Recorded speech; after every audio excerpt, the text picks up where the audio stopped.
जय श्री कल की। ओम नमो भगवते वासुदेवाय। दुनिया इस समय युद्ध में कूद पड़ी है। पूरी दुनिया युद्ध के कारण आज परेशान है, लेकिन स्पेशली यूरोपियन कंट्रीज़ और मिडिल ईस्ट का डाउनफॉल बहुत बुरी तरह दिखलाई पड़ रहा है। अमेरिका भी इससे पीछे नहीं रहेगा, यानी अमेरिका का भी पतन बिल्कुल साफ तौर पर दिख रहा है। लेकिन अजय होंगे कौन से देश? एक हमारा देश विश्वगुरु बनना तय, लेकिन साथ उसका देगा रशिया। जी हाँ, रशिया के राष्ट्रपति पुतिन ने इस समय भारत के साथ कदम से कदम मिलाकर चलने का फैसला किया है, और भारतवर्ष ने भी एक ऐसा फैसला कर दिया कि बांग्लादेश घुटनों पर आ गया। वो बांग्लादेश जो भारतवर्ष को आंखें दिखाने चला था, लेकिन आज बांग्लादेश की हालत पस्त हो गई है। जिस प्रकार पाकिस्तान की हालत पस्त की, हमारे देश ने पानी रोककर सिंधु जल समझौता को रद्द करके, उसी प्रकार अब बांग्लादेश को भी एक ऐसा सबक सिखलाया गया कि वो भी अब चू आवाज़ नहीं करेगा। और कोरी धमकी यदि दी बांग्लादेश ने, तो नेक्स्ट स्टेप लेने के लिए भारतवर्ष तैयार है। अब रशिया जो मिसाइल्स तैयार कर रहा है, पिछले 24 घंटों में 100 ड्रोन उसने कीव, जो यूक्रेन की राजधानी है कीव, उस पर उसने 100 ड्रोन बरसा दिए।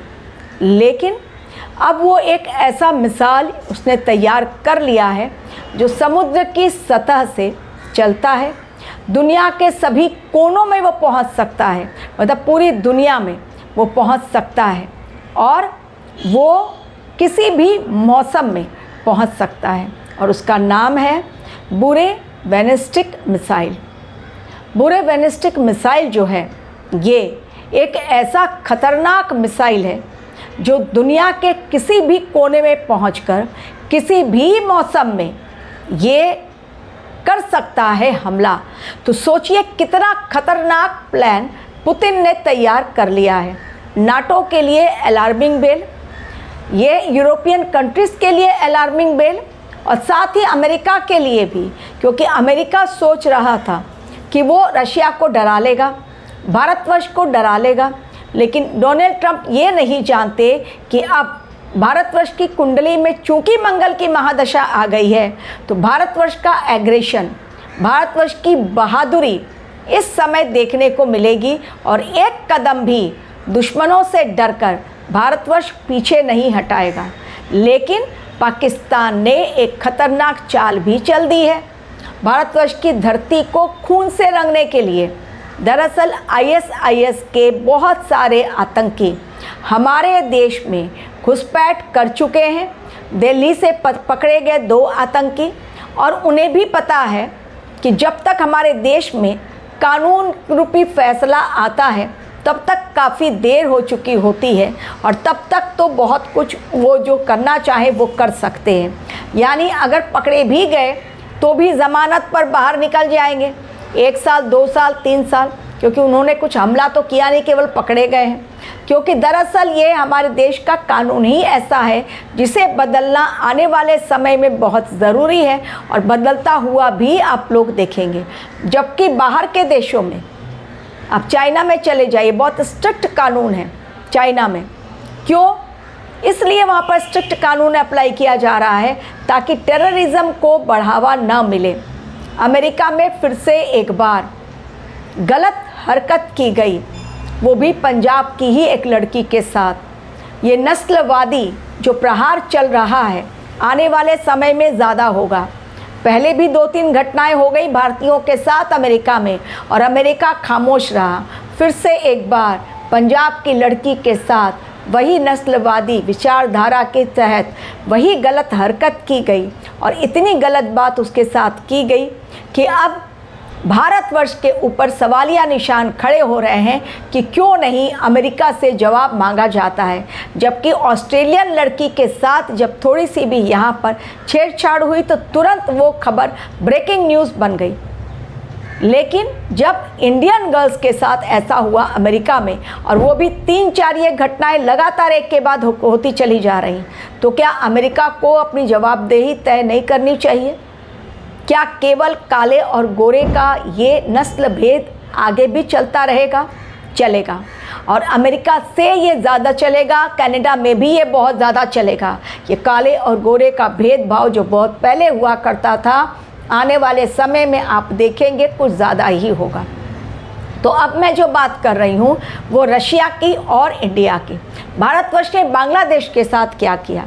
दरअसल हमारे देश में जब तक केबल नेटवर्क बहुत स्ट्रॉन्ग नहीं था तो बांग्लादेश से लेना पड़ता था इंटरनेट के लिए केबल कनेक्शन।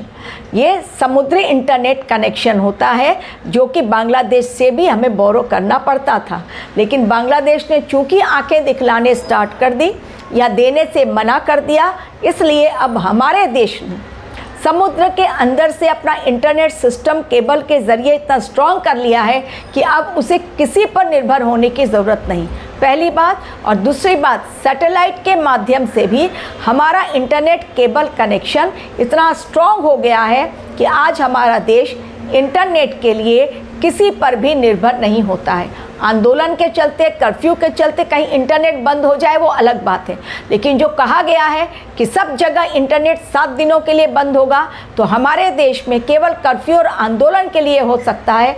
अन्यथा हमारे देश में केबल की लाइन जो बिछ चुकी है वो बहुत स्ट्रॉन्ग है, और अब बांग्लादेश पर ये नहीं है हमारा देश निर्भर, पहली बात।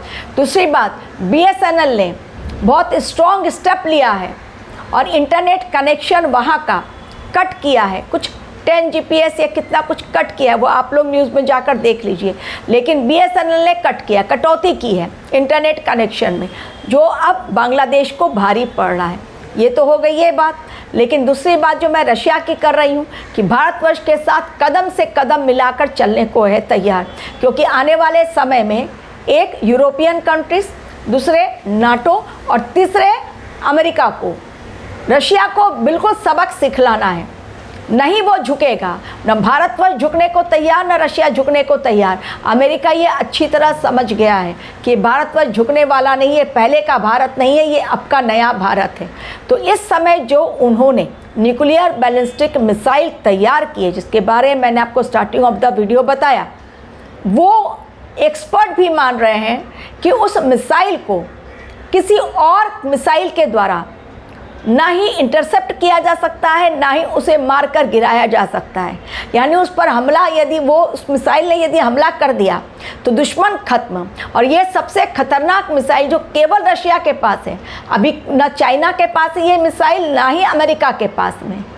यानी ये इकलौता मिसाइल जो तैयार किया है रशिया ने। तो सोचिए पुतिन अपने डिफेंस सिस्टम को कितना स्ट्रॉन्ग कर रहे हैं, एवं मॉस्को को, जो रशिया की राजधानी मॉस्को है, उसको उन्होंने पूरी तरह से किले में तब्दील कर दिया है। क्योंकि जिस प्रकार वो कीव में लगातार हमले कर रहे हैं, उन्हें भी अंदेशा है कि मॉस्को को निशाना बनाया जाएगा। तो मॉस्को को उन्होंने ऑलरेडी किले में तब्दील कर दिया है कि कहीं से भी कुछ आए, हमारी राजधानी सुरक्षित रहे। पुतिन ने कच्ची गोली नहीं खेली है। आज के समय में मैं अमेरिका से डोनाल्ड ट्रंप हो या शी जिनपिंग, मैं सबसे ज़्यादा स्ट्रॉन्ग यदि किसी को मानती हूँ तो वो है पुतिन।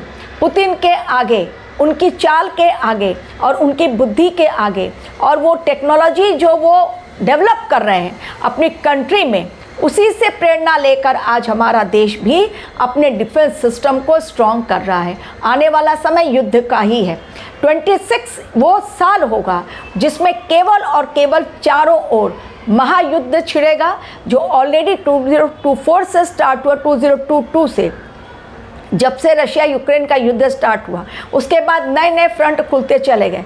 लेकिन 2026 में भारतवर्ष एक ऐसे युद्ध में कूदेगा जो काफ़ी लंबे समय तक चलेगा। जब 2026 की आप लोगों को मैं दूंगी प्रेडिक्शन, तब उसमें सारी डिटेल दूंगी। लेकिन अभी फ़िलहाल इतना ही कि हमारा देश रशिया के साथ यदि दोस्ती कर रहा है तो इसमें कोई चीटिंग नहीं होगी।